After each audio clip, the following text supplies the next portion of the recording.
Alors aujourd'hui, pour l'émission, on va venir visiter un centre équestre pour faire une activité parents et enfants. Donc, on a la chance d'avoir un centre équestre à Sainte-Dorothée, à Laval. Donc, on vient visiter les écuries Vallée des Bois. J'ai avec moi Annie Guillemette, qui est propriétaire et entraîneur à l'écurie. Bonjour Annie. Allô, allô. Donc, merci de nous recevoir. Ça fait plaisir. Donc, aujourd'hui, justement, on va faire une activité parents et enfants. Oui. Au centre équestre, c'est une activité que vous faites déjà. Vous faites déjà des cours des parents et les enfants. Oui, on a ouvert, l'écurie est ouverte depuis le début des années 2000. Et puis, notre école d'équitation est partie à partir de cette date-là. Et on a une quinzaine de chevaux sur l'école. Et puis, on offre la chance, 7 jours semaine, des cours de groupe ou des cours privés pour les jeunes enfants à partir de 8 ans et plus. Et à partir de là, ils peuvent prendre leur cours, c'est d'une durée d'1 heure. Et on leur montre vraiment au complet comment brosser un cheval, comment les seller, l'approche, la sécurité envers le cheval. Et ensuite, ils peuvent participer aussi à 1 heure de leçon sur le cheval par après. Donc, on n'a pas besoin déjà d'avoir une base. On peut venir être complètement débutant, n'avoir jamais monté un cheval. Puis Effectivement. Tu peux être à zéro, aucune connaissance, puis on peut vous monter graduellement, juste que ce soit par plaisir ou un but ou un objectif à long terme de faire la compétition ou juste pour le plaisir aussi. Et puis, il y a plusieurs types d'équitation. En fait, ici, je pense que c'est de la selle anglaise. On ne fait pas de selle western, on fait pas... Non, exactement. Nous, on est spécialisé en chasseur-sauteur. Alors, c'est pour ça, mais on fait un petit peu aussi de dressage à ce niveau-là. C'est pour ça qu'on est une école d'équitation, mais il existe plusieurs disciplines, comme tu dis, western ou faire du running, du baril. Nous, c'est vraiment l'inverse. Donc, on ne peut pas venir faire des randonnées. Non, nous, on est trop près dans la campagne, mais près de la ville, alors on n'a pas de randonnée ici. Puis là, présentement, c'est l'hiver, donc c'est encore ouvert pour les mêmes activités? Oui, on est ouvert à l'année parce qu'on a un manège intérieur. Alors, on peut garder nos activités à l'année, qui a été bâti en 2004. OK. Donc, durant l'été, on peut faire à l'extérieur, on peut faire aussi à l'intérieur, puis pendant l'hiver... Oui, on a 4 manèges extérieurs pour l'entraînement. Alors, on a la chance en masse de... Oui. Donc, on n'est pas obligé de posséder un cheval pour venir faire des cours. On peut tout simplement louer le cheval avec le cours, dans le fond. Exactement. Il y en a qui sont propriétaires de leurs chevaux, qui veulent se rendre dans un objectif plus à long terme, dans la nouvelle compétition. Mais mes chevaux d'école, la location est inclue dans les tarifs quand tu viens prendre ta leçon. OK. Est-ce qu'il y a plusieurs niveaux à ce moment-là? Parce que je suppose qu'il doit y avoir beaucoup de gens débutants, des gens plus avancés. Donc, à ce moment-là, est-ce qu'on doit absolument avoir un cheval quand on devient plus avancé ou vous pouvez quand même faire la compétition? Sur mes 15 chevaux d'école, j'en ai au moins la moitié qui sont accès à faire la compétition. Alors, ça dépend des gens, de leurs objectifs personnels. S'il y en a que je vois qui ont le potentiel, que les parents sont prêts à s'investir, puis que les enfants aiment vraiment au niveau de la passion de l'animal, j'ai certains chevaux et poneys qui sont éligibles pour faire aussi de la compétition pour leur calibre à eux. OK. Donc, on peut aussi évoluer à long terme. Là. Oui, effectivement. Là. OK. Est-ce que c'est un sport qu'on va pratiquer plusieurs fois par semaine? Qu'est-ce qu'on va recommander pour les gens? Si dans n'importe quel sport, on recommande toujours au minimum 2 fois par semaine. Parce qu'à chaque fois, une semaine, c'est le temps de revenir la semaine d'après. Au moins pour les 10 premières leçons, 2 fois par semaine. Après ça, on peut les tirer à 1 fois par semaine. Pour devenir plus à l'aise, plus rapidement. Oui, exactement. Pour pas recommencer à zéro à chaque fois que tu reviens. Puis c'est important parce que plus tu en fais, plus tu prends confiance. Puis la chimie aussi avec le cheval. Parce qu'on est quand même 3, on est à travail d'équipe. Le cavalier, le cheval, puis l'entraîneur. Fait qu'il faut être capable de gérer ça dans 1 heure de leçon. Puis que ce soit tout confortable, que tout le monde ait 3 soit de bonne humeur cette journée-là. Oui, parce que justement, on parle de chimie. Justement, les chevaux sont tous différents, ils ont leur personnalité. Les gens aussi, bien évidemment. Donc, est-ce que ça arrive que vous allez changer des fois un cavalier avec un autre cheval? Ou... Oui, ça peut arriver que j'ai opté pour un cheval avec tel cavalier, puis finalement, je m'aperçois que c'est pas la bonne équipe. Puis je vais changer automatiquement. T'sais. Autant pour la confiance où la personne peut juste être un petit peu craintive, puis je sens que le cheval devient un peu nerveux, bien, par question de sécurité, on va changer de monture. Puis sinon, quand ça va bien, est-ce que les adultes ou même les enfants peuvent avoir régulièrement la même monture? Ou... Oui, si ça va bien, ils ont accès à avoir aussi la même monture selon l'horaire des leçons dans la semaine. Et parce que, étant qu'on fait des cours de groupe aussi, on va y aller aussi avec le tempérament du groupe et la chimie du groupe. Ça, c'est important. Oui. Puis, est-ce qu'on a besoin, mis à part le cheval, là, on sait qu'on peut avoir le cheval ici, mais est-ce qu'on a un équipement de base à s'acheter si dans l'avenir, on veut vraiment continuer à faire ça? Oui, idéalement, c'est mieux de se procurer, comme dans n'importe quel sport, le bon vêtement, la bonne botte qui est important avec le talon, justement, pour éviter le pied de glisser. Ça permet à garder aussi la cheville en place quand la botte est un petit peu plus haute aussi. La baume aussi, qui est très important. Qui est le chapeau protecteur, en fait. Oui, qui est le chapeau protecteur pour les autres, un peu comme le vélo. Ouais. Ça, c'est très bien. Et ensuite, c'est sûr que juste une veste ajustée pour pas qu'il y ait rien qui ait de flop pour effrayer aussi les chevaux quand on est dessus. Donc, à partir de quel âge, là, les parents peuvent amener les enfants? Bien, nous, ici, on les prend à partir de 8 ans. Il y a des poney clubs qui existent à partir de l'âge de 3 ans jusqu'à 7 ans. Mais nous, ici, étant donné qu'on n'a pas une école de poney club, mais c'est plus une école d'équitation à partir de grands poneys jusqu'à des chevaux, on les prend à partir de 8 ans. Donc, les parents peuvent soit accompagner l'enfant juste pour regarder, ou sinon, ils peuvent décider aussi, comme nous, on va faire aujourd'hui, de participer puis d'apprendre ensemble, d'évoluer ensemble. Oui, effectivement. Des fois, il y a des familles qui viennent, sont 2 parents avec 2 enfants, puis ils viennent à tous les dimanches prendre leurs petites leçons à l'année, puis il n'y a aucun problème. Puis est-ce que c'est quand même faisable si on a des gens de niveaux différents? Comment on va gérer ça à ce moment-là? Oui, c'est faisable, mais c'est sûr qu'on essaie toujours d'avoir les gens du même niveau, au même niveau de compréhension pour évoluer en groupe, parce que sinon, ça peut retarder aussi les autres. Mais quand c'est une histoire de famille, bien, tu sais, les parents sont compréhensifs. Ils vont comprendre qu'ils vont patienter quand c'est leur enfant, que ça va être à leur tour. Sinon, on va faire un exercice un à la fois pour faciliter. Parce que dans le fond, si le but, c'est de passer du temps en famille, évidemment, c'est pas nécessairement de la compétition. Exact. Particulièrement pour le parent, peut-être pour l'enfant un peu plus tard. Parfois, on peut découvrir une passion. Oui, on va prendre le temps de leur montrer au fur et à mesure. Excellent. La sécurité, c'est très, très important aussi aux écuries. C'est la base. Oui, c'est la base. La base, la sécurité, le respect aussi envers l'animal, parce que quand tu as une passion, souvent, tu as un respect qui vient avec. Mais dans ces valeurs-là, c'est pas tous les gens qui ont cet aspect-là. Puis pour nous, le respect de l'animal est très important ici, au niveau de la sécurité. Donc, les enfants aussi, bon, il faut avoir un certain comportement, il faut être calme, il ne faut pas courir. Toutes les règles sont évidemment montrées dès le départ, je suppose, pour vraiment s'assurer que ça aille bien. Là. Oui, effectivement, puis pas crier parce que ça l'effraie facilement les chevaux aussi. Parfait. Bien, écoutez, on va déjà se mettre en action avec les enfants pour préparer les chevaux. Good. Très bien. Donc, on va commencer par préparer le cheval pour le cours. Justement, donc avant chaque cours, les gens qui viennent doivent savoir comment le brosser, le sceller. Ils doivent venir avant le cours. Exactement. Fait que la durée du cours est 1 heure. Fait qu'on leur conseille d'arriver au moins 30 minutes à l'avance pour venir préparer leurs chevaux, le choix de la monture qui a été déterminé par l'entraîneur. Et à ce moment-là, ils peuvent déjà préparer le brossage, le sellage. Et une fois que ça c'est fait, ils ont l'heure complète à cheval par après. Parfait. Puis, donc, c'est pas toujours, si c'est pas la même monture, comment ils font pour savoir quel cheval? Bien, on met toujours une affiche dans la sellerie d'école, parce qu'on a 2 selleries dans le centre équestre, et avec leur nom est déterminé le nom du cheval, et sur chaque stall est identifié aussi le nom du cheval. Ah, parfait. Fait que selon le caractère du cheval cette journée-là, selon le caractère de l'enfant, c'est comme ça qu'on peut prévoir. Parfait. Bon, on va vous regarder faire. Oui. Fait que Sabrina puis Elias. Sabrina?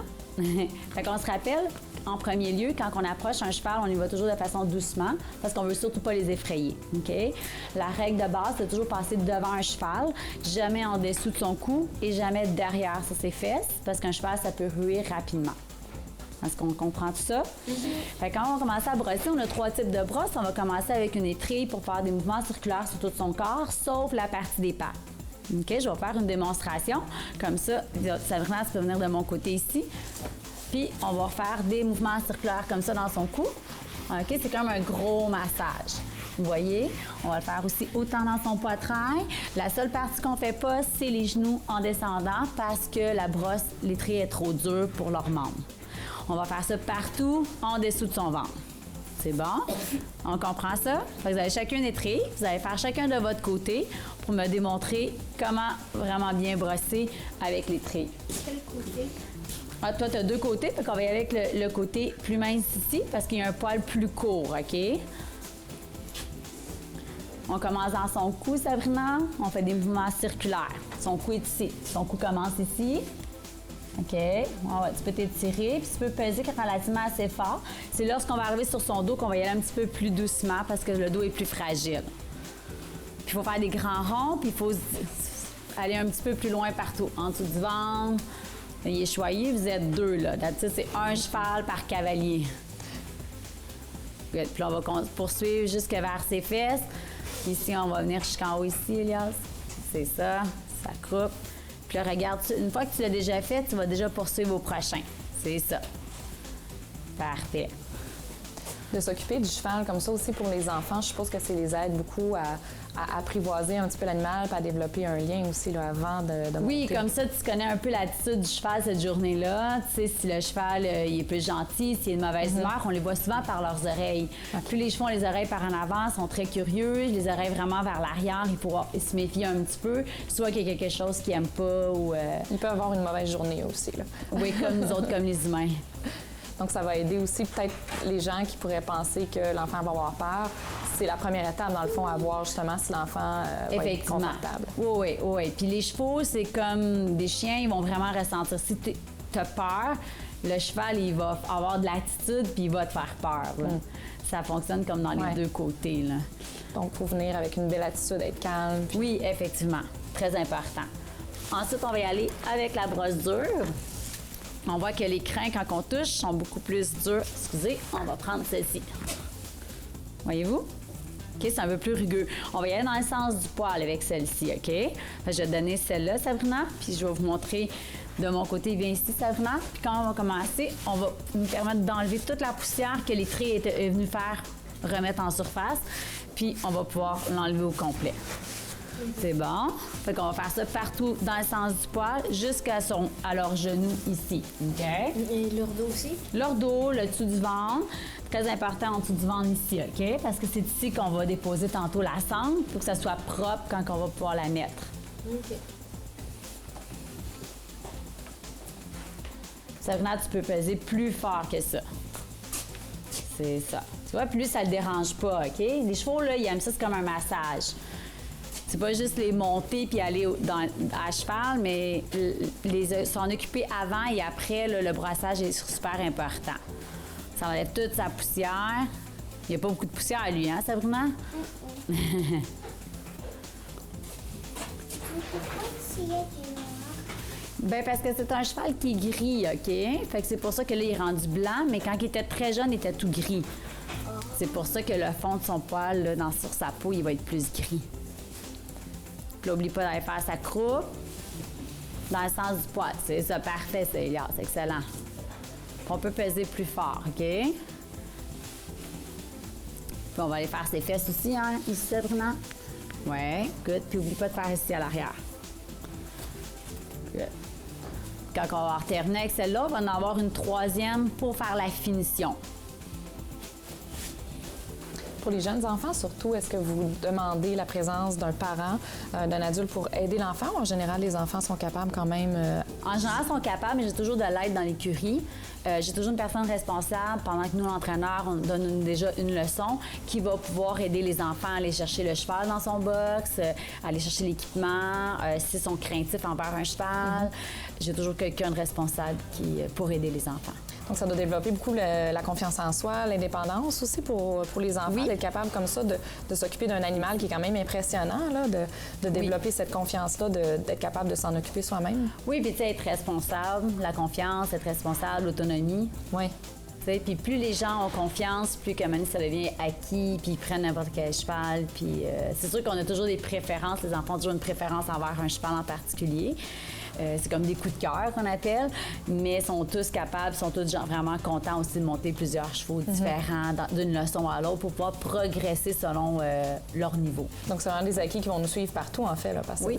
de pouvoir faire ça, après ça donne confiance à l'école ou ailleurs. Là. Oui, exactement. Partout. Puis souvent, les enfants, ils prennent tellement confiance en eux qu'ils se forment des groupes d'amis dans les centres équestres. Puis c'est rendu que j'en ai qui, ça fait des 15 ans, qui sont des meilleurs amis.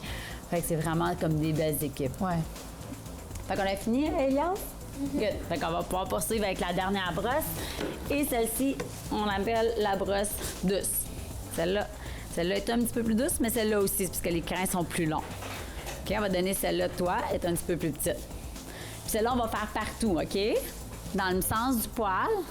C'est bon, Sabrina? On va aller dans le sens du poil. dans son cou, on fait partout. OK? Puis on va même pouvoir faire aussi son visage. OK? C'est bon? Fait qu'on y va, Sabrina. Dans le sens du poil encore? Oui, toujours dans le sens du poil, ces deux brosses-là. Puis on va faire même ses pattes pour enlever la poussière sur ses pattes. Même on voit ici? Pas son sabot, mais c'est juste ce que son poil termine ici. Non, mais dans le sens. Fait que là, comme ça, vers le bas. Tu vois, son poil, il descend comme ça. OK. Ça va nous permettre d'avoir la brosse de finition pour enlever toute la petite poussière qui est sur le cheval à ce moment-là.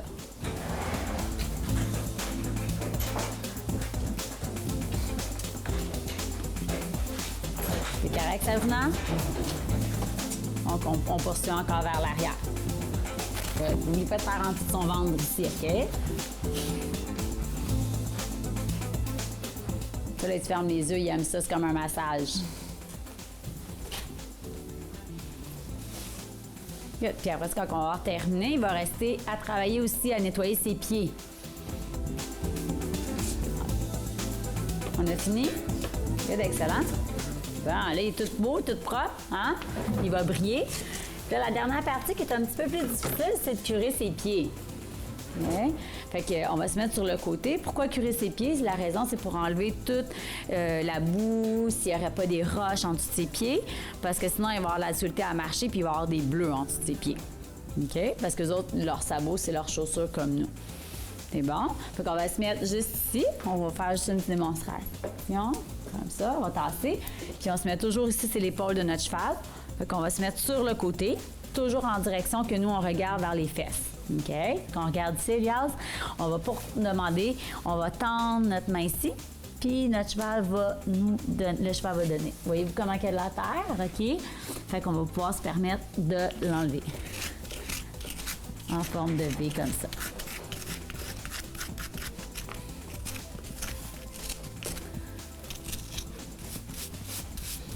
Est-ce que vous voyez comme il faut? OK? Fait que ça l'enlève au complet. OK? Puis, on a juste à le relâcher. Il faut juste faire attention de avoir une certaine distance entre le cheval et nous. OK? OK, on va donner lui à Elias, puis Elias va aller faire de l'autre côté. On regarde, non, reste debout. On va regarder vers les fesses. Puis, on va tendre notre main gauche ici, le long de sa patte. Regarde vers le mur ici, c'est ça. Vois-tu? Puis il veut déjà te la donner. Fait que là, on va tenir ici un petit peu plus vers son patron. Oui, puis tu peux le tenir fort parce que le cheval, des fois, avec l'été, il y a des moustiques qui peuvent déposer rapidement. Ton pied à gauche va l'amener proche de ton pied à droite pour pas que si le cheval, il y a quelque chose que de l'inconfort, qu'il me dépose son pied trop rapidement sur ton pied à toi. Alors, tu peux gratter très, très fort, c'est pas sensible. Tiens-le, c'est ça. Si tu grattes fort puis il réagit un petit peu, tu tiens sa patte un petit peu plus ferme avec ta main gauche. Parfait, tiens-le, c'est correct. Tu vois, c'est pour ça qu'on garde une certaine distance. On va le reprendre. Fait qu'on va se remettre sur le côté. Tu vas le reprendre parce que c'est lui qui l'a lâché. Et on allonge la main ici comme ça. Parfait. Tiens, là, tu peux le relâcher. Une fois que tu as tout nettoyé. Parfait. Fait que là, on va être prête à bientôt à sceller notre cheval. Il y a beaucoup de terre. Oui, c'est pour ça qu'on les enlève, OK? Pour s'assurer qu'il n'y a pas de pourriture ni de roche en dessous de ses sabots. Fait que là, maintenant, on va pouvoir préparer à sceller nos chevaux pour pouvoir aller sur le cheval après. C'est bien? Fait qu'on va commencer par déposer le tapis de selle. Fait qu'on regarde ici. On l'a déjà fait une fois, mais je vais la refaire avec vous. Comme ça, vous allez vous en rappeler pour les prochaines fois. OK? Toujours déposer le tapis comme il faut, près de l'épaule du cheval. OK? Ensuite, on va déposer son petit pad. Puis quand on selle un cheval, on le fait toujours du côté gauche du cheval. Tout se fait à gauche. On apporte le cheval à gauche, on selle à gauche. Souvent, on va commencer à brosser du côté gauche. Ça va avec ça? Tu comprends, Sabrina? Good. Là, maintenant, on va déposer la selle sur la partie en avant comme ça. Good. Et ensuite, on va finir avec la sangle. La sangle, c'est une partie pour bien attacher la selle, puis il y a des chevaux qui n'aiment pas toujours ça. Fait qu'il faut faire des fois attention au niveau de sa bouche pour pas que des fois qu'ils veulent nous mordiller. Parce que des fois, ça arrive quand on serre la sangle, c'est un peu comme serrer notre ceinture, OK? Bien, il y a des chevaux qui peuvent mordre, mais il faut tout le temps rester attentive, OK? Puis là, on va mettre notre sangle ici. On va la mettre plus serrée. On commence du côté droit. C'est la seule chose qu'on commence à droite, c'est de mettre la sangle en premier. Puis on va l'attacher du côté gauche pour finir. On va repasser devant la tête de Montana. Ensuite, on va aller chercher le passage de la sangle qui est ici. Que la sangle, elle arrive toujours près de son coude, parce que le coude est ici. C'est bon, pour pouvoir ensuite attacher. Comme ça. Pourquoi il y en a 3? Il y en a toujours une de spare, si mettons qu'il y en aurait une qui briserait. C'est bon, on regarde ça vraiment, puis il ne faut pas oublier que dans l'écurie, on doit toujours serrer la sangle pour que la selle elle puisse tenir, mais jamais trop fort. On va la resserrer une fois qu'on va être à cheval, juste avant d'embarquer. Parce que leur ventre il gonfle quand on essaie de serrer leur sangle. Parfait? Good. Fait que là, maintenant, on va pouvoir mettre la bride. Fait qu'on va pouvoir se mettre juste ici en avant. La bride, la première fois, c'est toujours l'entraîneur qui va la mettre, parce que c'est un peu plus difficile à mettre les premières fois. Quand on met le mort, bien, des fois, en hiver, il est froid. Fait que des fois, on peut juste la réchauffer un petit peu dans notre main. Mais dans la sellerie échauffée, c'est moins épais. Puis on va attacher 2 morceaux sur la bride, qui est la muserolle, pour bien tenir son nez en place. Comme ça, si on a un cheval un petit peu fort, ça va aider à garder la pression. Et on va aller avec la sous-gorge qui est juste autour de sa joue ici.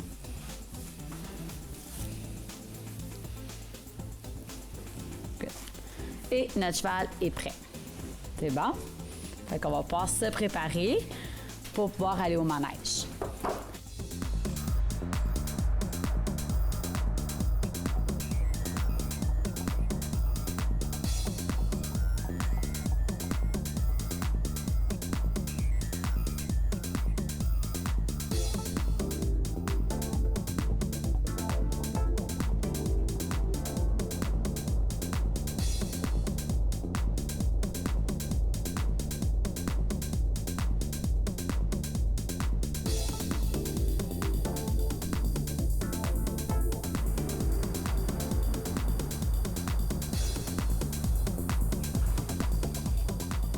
Les 2, on va descendre les talons vers le bas.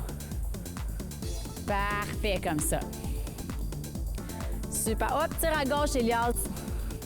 On laisse pas sentir les chevaux. C'est ça. Très bien.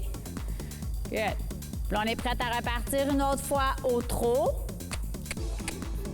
On fait encore des pressions. Elias, regarde au bout du manège. Vas-y. Vas-y, Sabrina. Très bien. Des fois, on peut faire des petits claquements avec la voix pour les encourager à partir. Elias, va garder les mains un petit peu plus basses, près de la crinière de ton cheval. Sabrina, on regarde le cheval au loin. Bon, on maintient le poids dans les 2 talons, Sabrina. Good, super. Serre les mollets devant la porte, Elias. Regarde vers la gauche. On ouvre la reine gauche un petit peu, Elias, juste pour la garder un peu vers l'intérieur du manège. Super. Good. Fait qu'on repart au trot, puis à la lettre C, au bout du manège, on va revenir au pas, Elias, OK? Sabrina, tu repars au trot, regarde Elias au loin. Encourage-le avec tes 2 jambes. Encore. Jusqu'à temps que tu l'aies senti. Très bien. Elias, à la lettre C, tu reprends le pas et tu fais un arrêt complet. On tire sur les 2 reins. Sabrina, tu vas serrer ton mollet gauche, descendre ton poids dans tes talons. Good. Et Elias, on fait un arrêt. Sabrina aussi, on fait un arrêt. Arrêt complet. Sabrina, on tire doucement sur les 2 reins. Très bien. Good. Et on va revenir au pas. Donc maintenant qu'on va se mettre dans le feu de l'action, je me demandais comment ça fonctionne un cours typique. On part comment? En fait, au début, on peut considérer environ, mettons, 10 cours d'équitation pour réussir au 10e de la leçon, d'être capable de travailler le galop en contrôle. Mais tout dépend aussi de la confiance des enfants ou autant de l'adulte. Mais en général, ça prend à peu près 10 leçons. Et les premières leçons, c'est vraiment, on veut complètement démontrer le pas, la confiance, les aides pour tourner, la coordination, la sécurité entre les chevaux et entre les cavaliers quand on est dans le manège et les règlements aussi du manège intérieur. Oui. Parce qu'il y a des règlements, il y a un langage aussi qui est propre à l'équitation, dans le fond, de savoir certains termes, à savoir aussi qu'il faut prendre le temps aussi de connaître. Là. Exactement. Autant que le cheval peut être rapidement, être capable de ralentir un cheval, être capable de les arrêter, être capable de les tourner. Puis c'est des langages, comme qu'on dit, que des fois, ils se mélangent les enfants entre la droite et la gauche quand on leur dit. Fait qu'il faut qu'ils apprennent à apprivoiser ces termes-là. Puis, donc, on parle d'une dizaine de leçons avant de pouvoir faire, par exemple, un galop. Puis, il y a des gens même qui vont se rendre en compétition. On parle de combien de temps environ? Quelqu'un qui serait vraiment intéressé et qui voudrait faire la compétition? Quelqu'un qui voudrait être vraiment intense, on pourrait dire une période d'1 an, environ à 2 leçons par semaine, plus des cours théoriques et tout ça, du travail au sol pour pouvoir leur montrer. Mais dès qu'ils ont une confiance, ça va progressivement très vite. Certains, ça peut dépendre aussi des aptitudes, aussi de la personne, puis de la complicité avec le cheval. Oui, puis il faut que ça vienne de l'enfant et non du parent. Oui. Comme ça, dans plusieurs sports, oui. c'est que des fois, c'est les parents qui poussent, mais l'enfant est toujours un peu de reculon dans ça. Fait que ça fait pas une bonne chimie, puis les chevaux le ressentent vraiment. Oui, le stress est là. Puis... Exactement, il faut que ce soit la passion de l'enfant. Puis on peut commencer à faire la compétition vers quel âge à environ? partir de 8 ans en général, okay. à 7 à 8 ans. Des fois, on a des compétitions, justement, des rivières courtes qu'on appelle, pour les âges de ces enfants-là. Moi, j'ai des élèves qui ont 8 ans, 9 ans, puis qui font déjà la compétition au niveau bronze et au niveau or aussi. Ah, c'est impressionnant. Puis c'est la compétition de saut ou c'est de la compétition? En saut d'obstacle. Wow! Oui. Donc, c'est pas... c'est vraiment accessible à tous. Oui, effectivement. Dès qu'on a un petit peu de confiance, là, ça va avec. Là. Ah, excellent. Bien, je te remercie. Là, c'est mon tour. Là. Oui, parfait. On va pouvoir embarquer. Parfait.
Alors, merci beaucoup. C'était vraiment une très belle expérience. Je pense qu'on a tous aimé, hein, les enfants?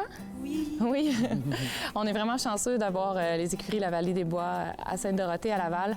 Ça sera certainement pas la dernière fois qu'on va venir ici. Encore un gros merci, Annie. Mais ça me fait plaisir.